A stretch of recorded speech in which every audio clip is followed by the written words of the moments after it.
Hello viewers, welcome back to the channel. पिछले कुछ दिनों से मैं इंटरव्यू क्वेश्चंस की सीरीज में क्वेश्चंस नहीं अपलोड कर पा रहा था, उसके लिए मैं आप सभी लोगों से माफ़ी चाहता हूं। आज से मैं दोबारा से उसी सीरीज में कुछ वीडियोस अपलोड करना स्टार्ट करूंगा। तो चलिए शुरू करते हैं।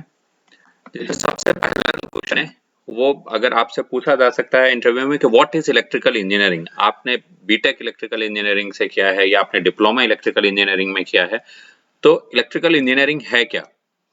अगर इलेक्ट्रिकल इंजीनियरिंग की बात करते हैं तो इलेक्ट्रिकल इंजीनियरिंग में आपने थ्रू आउट द स्टडी आपने बात किया होगा जनरेशन ऑफ इलेक्ट्रिसिटी या फिर एप्लीकेशन ऑफ इलेक्ट्रिसिटी, और जब जनरेशन की बात करते हैं तो उसमें एक इलेक्ट्रोमैग्नेटिज्म का टर्म भी आता है। तो electrical engineering is a branch of engineering which deals with the study and application of electricity and electromagnetism, और इसी में हम जनरेशन ऑफ इलेक्ट्रिसिटी की बात और करते हैं। दूसरा जो पॉइंट है इलेक्ट्रिकल इंजीनियरिंग से रिलेटेड वो है द ऑपरेटिंग वोल्टेज। जब भी हम इलेक्ट्रिकल इंजीनियरिंग की बात करते हैं तो एसी वोल्टेज, जनरली हम एसी वोल्टेज की बात करेंगे, और जो उसका जो वोल्टेज है वो 220 वोल्ट, 110 वोल्ट या फिर उससे भी ज्यादा किलो वोल्ट्स में हम बात करेंगे। अभी अगर हम बात करते हैं एक्स्ट्रा हाई वोल्टेज एसी की, तो जो है ना एबव 765 किलो वोल्ट, अगर यूएचवी एसी की बात करेंगे तो एबव 1200 किलो वोल्ट तक वोल्टेज की रेंज जा सकती है। दूसरा, जो इलेक्ट्रिकल कंपोनेंट्स एंड डिवाइसेस हैं जो जनरली एसी पर वर्क करते हैं, एसी करंट या एसी वोल्टेज पर, जो इनका साइज है वो भी ज्यादा होता है। तो ये कुछ मेन पॉइंट है इलेक्ट्रिकल इंजीनियरिंग से रिलेटेड। नाउ सेकंड क्वेश्चन आता है कि what is the difference between electrical and electronics engineering. तो इलेक्ट्रिकल इंजीनियरिंग की अगर हम बात करें तो electrical engineers are concerned mainly with the large scale production and distribution of power. Means अगर हम इलेक्ट्रिसिटी पावर जनरेशन की बात करेंगे तो इलेक्ट्रिकल इंजीनियरिंग की है, उसका ट्रांसमिशन या डिस्ट्रीब्यूशन तो वो इलेक्ट्रिकल इंजीनियरिंग ब्रांच डील करेगी। जबकि इलेक्ट्रॉनिक्स इंजीनियरिंग में उनका जो फोकस है वो केवल स्मॉल इलेक्ट्रॉनिक सर्किट्स पर होता है। दूसरा जो डिफरेंस है, electrical circuits having no decision making capability. वो ऑपरेट करेंगे, आपने उन्हें सप्लाई दी, सप्लाई देने के बाद वो ऑपरेट कर लेंगे as per the input provided to electrical appliances, but उनमें कोई डिसीजन मेकिंग कैपेबिलिटी नहीं है। वो उसको एनालाइज नहीं कर पाएंगे, उसके एनालिसिस एंड डिसीजन मेकिंग के लिए कि वेदर ये इस कंडीशन में इस डिवाइस को ऑपरेट करना चाहिए कि नहीं करना चाहिए, उसके लिए इलेक्ट्रॉनिक सर्किट की रिक्वायरमेंट पड़ेगी। दूसरी चीज, इलेक्ट्रिकल इंजीनियरिंग ब्रांच में हम कंडक्टर्स की बात करते हैं। अगर कंडक्टर्स की बात करेंगे तो उनका रेजिस्टेंस कम होगा, करंट, इसलिए उसमें जो करंट फ्लो होगा वो ज्यादा होगा। और इलेक्ट्रॉनिक्स इंजीनियरिंग की बात करेंगे तो उसमें मेनली जो डीलिंग होती है वो सेमीकंडक्टर्स के साथ होती है, इसलिए वहां पर जो करंट है वो करंट की वैल्यू कम रहेगी क्योंकि सेमीकंडक्टर्स का रेजिस्टेंस ज्यादा होता है as compare to conductors. Now अब इलेक्ट्रिकल पे अगेन फोकस करते हैं कि ट्रांसफार्मर की जो रेटिंग है वो केवीए में क्यों होती है, किलोवाट में क्यों नहीं होती है। जबकि आप मोटर्स की बात करोगे तो मोटर की रेटिंग किलोवाट में होगी, जब ट्रांसफार्मर की रेटिंग केवीए में क्यों होती है।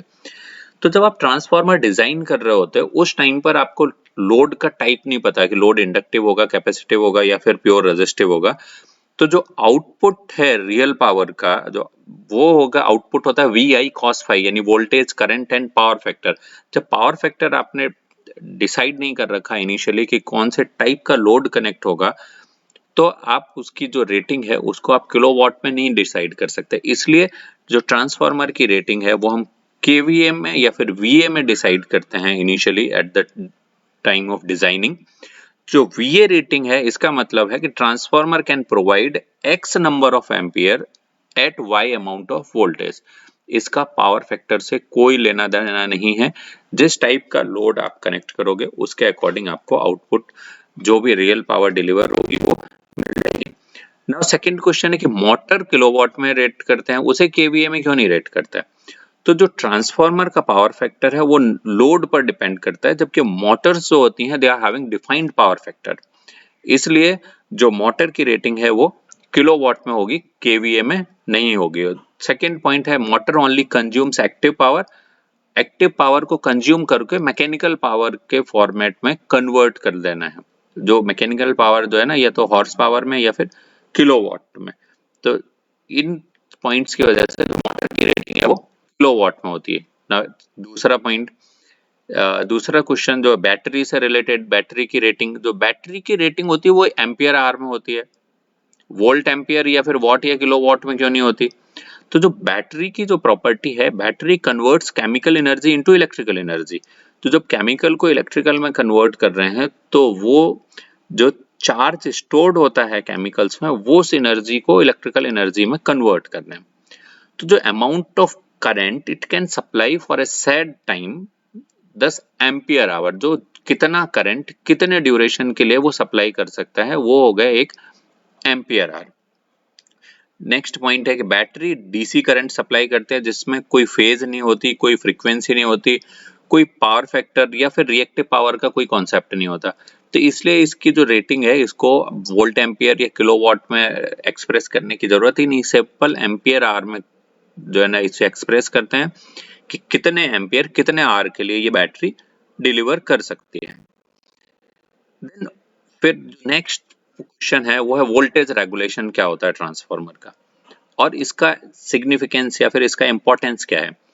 अगर वोल्टेज रेगुलेशन की बात करें तो जो percentage change in secondary voltage या फिर आउटपुट टर्मिनल पे जो वोल्टेज में परसेंटेज चेंज होगा from no load condition to full load condition, means अगर ट्रांसफार्मर नो लोड कंडीशन में तो उस पर जो वोल्टेज है, और अगर हम उस पर लोड की वैल्यू इंक्रीज करेंगे तो वो जो वोल्टेज है आउटपुट टर्मिनल पे उसमें कुछ चेंज आएगा। तो जो परसेंटेज चेंज है from no load to full load at the secondary terminal, उसको हम बोलते हैं वोल्टेज रेगुलेशन।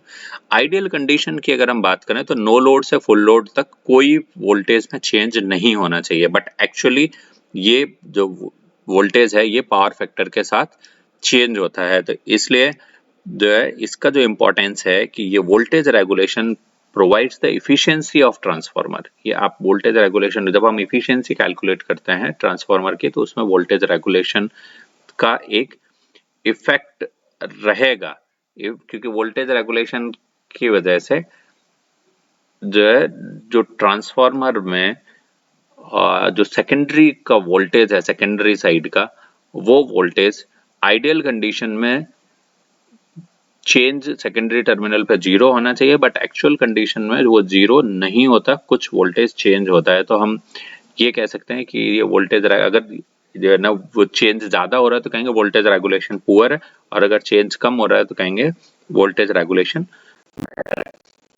जो करंट ट्रांसफार्मर है इसकी जो secondary CT secondary should not be open when there is a current flow in primary. अगर हम करंट ट्रांसफार्मर की बात करें तो CT is essentially a step up transformer, क्योंकि करंट ट्रांसफार्मर में क्या होगा, सेकेंडरी साइड का जो करंट है वो कम होता है, जब करंट कम होगा तो वोल्टेज ज्यादा होगा सेकेंडरी साइड में। जब सेकेंडरी साइड ओपन है तो प्राइमरी करंट जो फ्लो हो रहा है उस टाइम पे वो केवल और केवल मैग्नेटाइजिंग करंट के तरीके से रिएक्ट करेगा, और सीटी में प्राइमरी करंट बहुत ज्यादा होता है, क्योंकि हम जो है ना सेकेंडरी में सीटी के सेकेंडरी में करंट होगा उसको हम रिड्यूस करेंगे, स्टेप डाउन करेंगे। तो जब सेकेंडरी साइड ओपन है तो प्राइमरी में जो हाई करंट फ्लो हो रहा है वो केवल मैग्नेटाइजिंग करंट के तरीके से रिएक्ट करेगा, और वो जो मैग्नेटाइजिंग करंट है वो प्राइमरी साइड की वाइंडिंग के इंसुलेशन को भी डैमेज कर सकता है। तो इसलिए कभी भी सीटी की सेकेंडरी साइड को ओपन रखे हुए उसमें प्राइमरी में करंट फ्लो नहीं कराएंगे। नेक्स्ट क्वेश्चन रिलेटेड है यूनिलेटरल एंड बाइलेटरल सर्किट से। तो यूनिलेटरल टाइप के सर्किट वो हैं जिनकी प्रॉपर्टी चेंज हो जाती हैं अगर हम उसमें डायरेक्शन ऑफ करंट चेंज कर दें, और जो बाइलेटरल हैं उसमें अगर आप डायरेक्शन ऑफ करंट चेंज करते हो या सप्लाई वोल्टेज चेंज करते हो तो उनकी प्रॉपर्टीज पर कोई इफेक्ट नहीं पड़ेगा। तो ये एक सिंपल डेफिनेशन है यूनिलेटरल एंड बाइलेटरल सर्किट की। इसके बाद है linear and non linear circuit. एक लीनियर सर्किट में करंट एंड वोल्टेज के बीच का जो रिलेशन है वो लीनियर होगा, जबकि नॉन लीनियर सर्किट में करंट एंड वोल्टेज का जो रिलेशन है वो लीनियर नहीं होगा। ये एक simple definition linear and non linear circuit की। नेक्स्ट जो सबसे बहुत ज्यादा बेसिक क्वेश्चन है जिसको आप जो है ना जब से आपने फिजिक्स के बारे में पढ़ना स्टार्ट किया तब से पढ़ रहे हैं, ओम्स लॉ। तो ओम्स लॉ को डिफाइन कीजिए। तो इसमें देखिए वोल्टेज अक्रॉस कंडक्टर, अगर हम ओम्स लॉ की डेफिनेशन आप जनरली पूछें तो सभी लोग बोलते हैं V is equal to I R, but that is not the right definition. अगर उसकी कंप्लीट डेफिनेशन देखेंगे तो voltage across a conductor is directly proportional to the current flowing through it, means V is directly proportional to I। जो R आता है वो proportionality constant होता है, तो V is directly proportional to I provided all physical conditions and temperature remain constant। अगर physical condition and temperature constant नहीं है तब ओम्स लॉ नहीं वैलिड है। तो ये एग्जैक्ट डेफिनेशन है ओम्स लॉ की। देन लिमिटेशंस क्या है फिर ओम्स लॉ के? It is applicable to a unilateral circuit, sorry it is not applicable to unilateral और नॉन लीनियर सर्किट। ये पहली चीज कि बाइलैटरल होना चाहिए और लीनियर सर्किट होना चाहिए। देन जो है ना, temperature must remain constant and the criteria for Ohm's law is that resistance must be constant, जो टेम्परेचर पर डिपेंड करता है, इसीलिए टेम्परेचर को कांस्टेंट रखा गया है ओम्स लॉ की डेफिनेशन में। तो ये कुछ क्वेश्चंस थे, इंटरव्यू क्वेश्चंस, जो बहुत ही बेसिक क्वेश्चंस हैं। इनको आपसे इंटरव्यू में पूछा जा सकता है। आप किसी भी कंपनी के इंटरव्यू में जाते हैं एक प्लेसमेंट के लिए, या फिर किसी PSU के इंटरव्यू में जाते हैं तो वहां भी पूछा जा सकता है। इसी सीरीज के प्रीवियस वीडियोस को देखने के लिए डिस्क्रिप्शन बॉक्स में लिंक दी हुई है, आप उससे प्रीवियस वीडियोस को देख सकते हैं।